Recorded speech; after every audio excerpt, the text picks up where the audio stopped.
I'm Teresa Carraggio, and this is Third Paradigm. Today, I'm responding once again to Yuval Noah Harari. I did another episode called Alien Nation, where I responded to both him and to Yanis Varoufakis and looked at how people who were religious versus atheist could be plotted on a scale of moral superiority versus moral equality. Today, I want to talk about 4 areas where I really agree with Yuval, and then 4 points of departure. So let's get started. In the last episode, I talked about one line of Yuval's that I just love, where he says that what we have for corporations and for nations are a form of legal shamanism. They are legal spells that have been cast that then dictate ownership or give the impression of ownership. And I think that's a really important thing for us to be keeping in mind. He also says in this episode, if you don't have power, you exaggerate it. If you do have power, you hide it. And I think that's another thing to really be paying attention to. He says that neither the right nor the left have a vision for the future. And I have been talking a lot about how we need that vision, that pragmatic, realistic, feet on the ground kind of vision for what it is that we want to see. And then lastly, he says, if you don't understand economics, you don't understand real power. And then he asked, and who among us understands economics? Now, even though I was alone in the kitchen, I had to raise my hand since my entire book, How to Dismantle an Empire, is written on economics and looking at the history of the world through an economic lens. So let's look at some of the places where I differ from Yuval. I think that Russell and I are both representing a feminine view of economics, that because we're looking at small-scale sovereignty or local self-governance, as Russell calls it.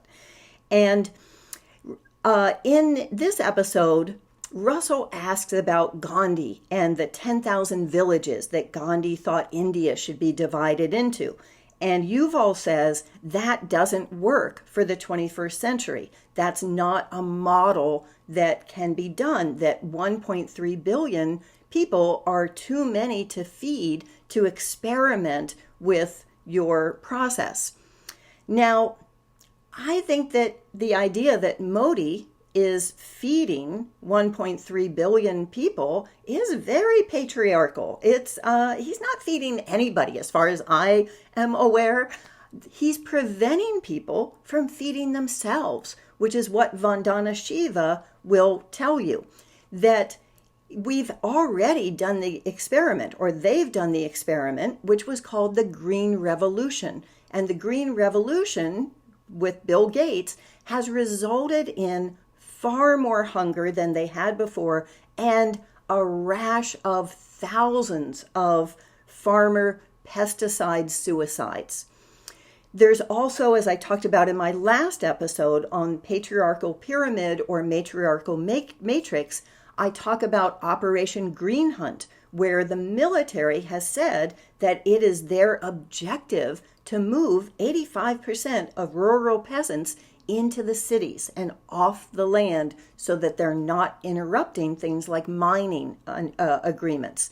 So feeding people is something that I think is very important and can't be left to any kind of centralized government. So if you had Gandhi's 10,000 villages, I would go even further. I would call those 10,000 commonwealths, and I'd divide those each into 100 villages with 100 neighborhoods of about 130 people each. That is the range where you really have inclusion. So another thing that Yuval says is that nationalism is a good thing because it makes us care about the stranger. I'm a little bit shocked that Yuval can say that living in Israel when there is no example more blatant in the world today of a nation that does not care about the intimate stranger, the stranger within. There are two entirely different sets of rules and laws. The age of being an adult is different for a Palestinian than it is for an Israeli, so that they can be punished, so that they can be torn from their family, so that we're not saying that children are being tortured. And that is just a sleight of hand that is disguising the reality. So when Yuval says that, I think what he's really looking at is that nationalism is a way of making us care about our own and prioritize our own. When he says that paying taxes for him is something that he feels is a sign that he cares about someone who may need that coverage, I think that's kind of like paying for your health care insurance, that's something that's going to come back to you. It's not necessarily something that you're doing for people who have the greatest needs. So if we look at nationalism as something that is in some cases a good thing, the example that he gives is Sweden, that people in Sweden are very enthusiastic about their country and their patriotism results in a high quality of life. Sweden has 10 million people. California has 40 million. If California had the same ability to declare itself as for Swedes, I think it would make people here very happy, and I think it would make them feel much more inclusive about taking care of that territory and the people within it. Iceland has 350,000 people.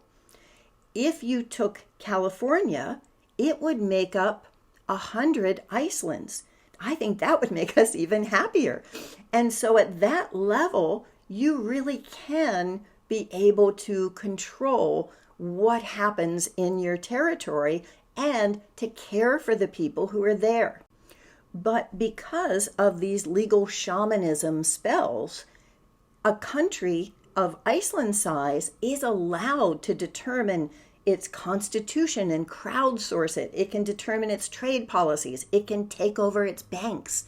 But a county of Santa Cruz, where I live, which is almost that size, has none of those powers. We can decide what color to paint our park benches. Now let's look at, Yuval mentions that he believes that people are manipulated through fear, greed, and hatred. I think that the right is manipulated through fear and that the left is manipulated through guilt. I don't believe in the existence of hatred. I think that hatred is a word that gets used to make ourselves better than other people. And my suspicion is that Yuval doesn't see himself as being manipulated through fear, greed, or hatred. And so when he puts that on other people, it is a way of seeing his own superiority. It's a way of saying that this would all work if everyone was like me. So rather than try to change people, I think we need to look at why that is. Another thing that Yuval has said in his books is that he believes that people have very limited free will, that our wills are determined by family and genetics for the most part. Once again, I would ask, is the lack of free will equal for an Israeli and for a Palestinian? I don't think that's because of genetics. I think that's because of economics and legal shamanism that says, here's the ownership of the land. No real people live there. So if we were to take away that legal shamanism, I think that free will is something that can be exercised by all people, and that the thing that limits it is our economic circumstance. And so Before we say that people aren't willing to do what it would take in order to be kind to other people, first we need to enable them. And if we enable them, I think that people will be choosing the same things that Yuval would. I want to end by looking at what Yuval says are the three biggest issues that humanity faces, which are nuclear disaster, climate change, and runaway technology. What he says is that only nations are big enough to be able to deal with these big problems. I don't believe in developing a vision for how things should be for other people. What I have in my book is a mechanism that would allow and enable people of all communities to be able to take power back for themselves. So how could these big issues be dealt with if you were a community of 130,000 and you wanted to make an impact on these? For nuclear or biological weapons of terrorism, and they are not weapons of war, they can't be used for defense without them impacting your own population, so these are only used for terrorism. I think that you start by not funding them, and then you don't trade with anyone who does. That way, even as a small community, you can make a big difference in that. And now let's look at communities and climate change. I think that the COP conferences have been an illustration that nations are actually an impediment to solving climate change, just like Modi interfering with people being able to feed themselves. If we got nations out of the way and we had small communities, we could institute regenerative agriculture, which would not only reverse climate change, but would also solve the problem that Yuval and I both care about deeply of factory farming. So if we take that ownership and we have possession of our own time and our labor and our lives and our land, we could have the power to do that. And now let's look at technology capture, as I call it. During the time that Julian Assange was publishing WikiLeaks, there was an effort to clamp down and to make sure that that information didn't get out. The hero was Little Iceland. Little Iceland could provide a free internet, a censorship-free internet, and that could be an example to the entire world. So it only takes one good apple to heal the barrel. If there's one example of how to do it right, that provides a way that we can give the lie to the fact that it can't be done. So I think that all three of those are symptoms of centralization, symptoms of empire, of patriarchal pyramidal power. Which, don't ask me to say that again. And that in order to change that, we need to break up those monopolies. And so if we're going to take back our power, I think we need to reverse those spells of the legal shamans by casting our own as economic witches. If you enjoyed this, here's the other one that I did on Yuval. And here is a playlist looking at these ideas. And I would love it if you would subscribe. Thank you.